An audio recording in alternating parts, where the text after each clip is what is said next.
क्या आप सोच सकते हैं कि गणित का एक 56 साल पुराना रिकॉर्ड टूट गया है और इसे तोड़ने वाला कोई इंसान नहीं बल्कि एक एआई है। हाँ बिल्कुल, ये आजकल काफी चर्चा में है। आज हम इसी रोमांचक दुनिया की गहराई में उतर रहे हैं जहां एआई खुद ही बेहतर एआई या कह सकते हैं नए एल्गोरिदम बना रहा है। हमारा खास ध्यान रहेगा गूगल डीप माइंड के एक सिस्टम अल्फा इवॉल्व पर। बिल्कुल, ये एक बहुत ही दिलचस्प फील्ड है। एआई अब सिर्फ प्रॉब्लम सॉल्व नहीं कर रहा, बल्कि प्रॉब्लम सॉल्व करने के नए, पहले से बेहतर तरीके खुद इजाद कर रहा है। और अल्फा इवॉल्व इसमें विकासवादी विचारों मतलब एवोल्यूशनरी कॉन्सेप्ट्स और जेमिनाई जैसे पावरफुल भाषा मॉडल्स एलएलएम्स का एक बड़ा अनोखा संगम इस्तेमाल करता है। ये विकासवादी विचार या एवोल्यूशनरी एल्गोरिदम्स ये सुनने में थोड़े जटिल लगते हैं। क्या इन्हें सरल शब्दों में समझा सकते हैं? हाँ जरूर।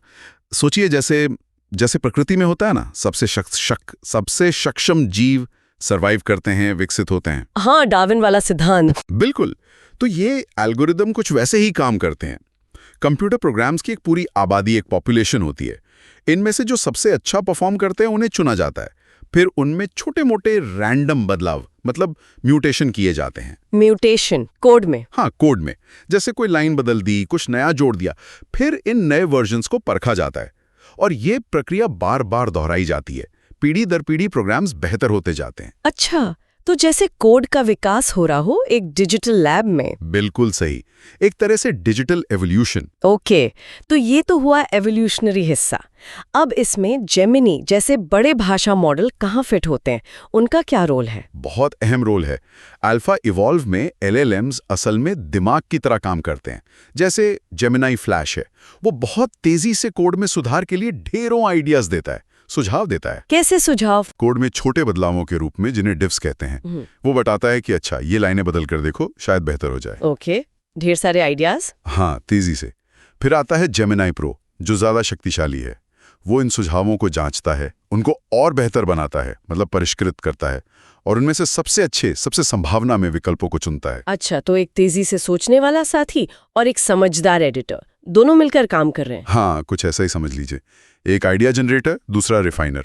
ये तो बड़ा दिलचस्प कॉम्बिनेशन है। तो अल्फा इवॉल्व असल में ये सब करता कैसे है? वो पूरी प्रक्रिया क्या है, स्टेप बाय स्टेप? देखिए, ये एक ऑटोमेटेड साइकिल है, एक लूप है। शुरुआत होती है मौजूदा प्रोग्राम्स के एक डेटाबेस से। ठीक है। फिर एलएलएम्स यानी जेमिनाई फ्लैश और प्रो इन प्रोग्राम्स को देखते हैं और उनमें सुधार के सुझाव देते हैं, वो डिफ्स के रूप में। ठीक है। वो पूरा करने में कितने प्रभावी हैं।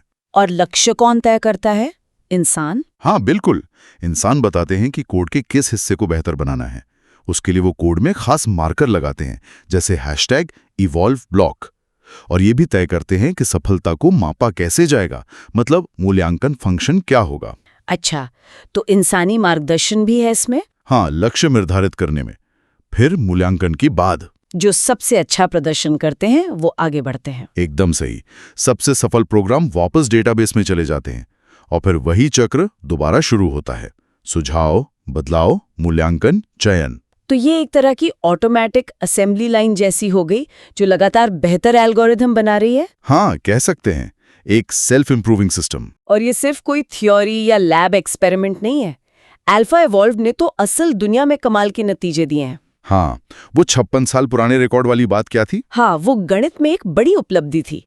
अल्फा इवॉल्व ने 4x4 जटिल मैट्रिक्स गुणा मतलब कॉम्प्लेक्स मैट्रिक्स मल्टीप्लिकेशन के लिए एक नया ज्यादा एफिशिएंट तरीका खोज निकाला। 56 साल से स्ट्रेसन एल्गोरिदम इस्तेमाल हो रहा था, जिसमें 49 गुणा लगते थे। 49? हाँ, अल्फा इवॉल्व के तरीके में सिर्फ 48 लगते हैं। सिर्फ एक कम? हाँ, सुनने में शायद ये 2% की कमी छोटी लगे, पर हाई परफॉर्मेंस कंप्यूटिंग और वैज्ञानिक गणनाओं में ये बहुत मायने रखती है। ये डीप माइंड के पिछले सिस्टम अल्फा टेंसर से भी इस खास मामले में बेहतर है। अच्छा, ये तो ही गणित की बात। क्या इसका असर गूगल के अपने रोजमर्रा के कामों पर भी पड़ा है? हाँ, बिल्कुल पड़ा है। एक और बड़ा उदाहरण है गूगल का अपना डेटा सेंटर मैनेजमेंट सिस्टम, जिसे बोर्ग कहते हैं।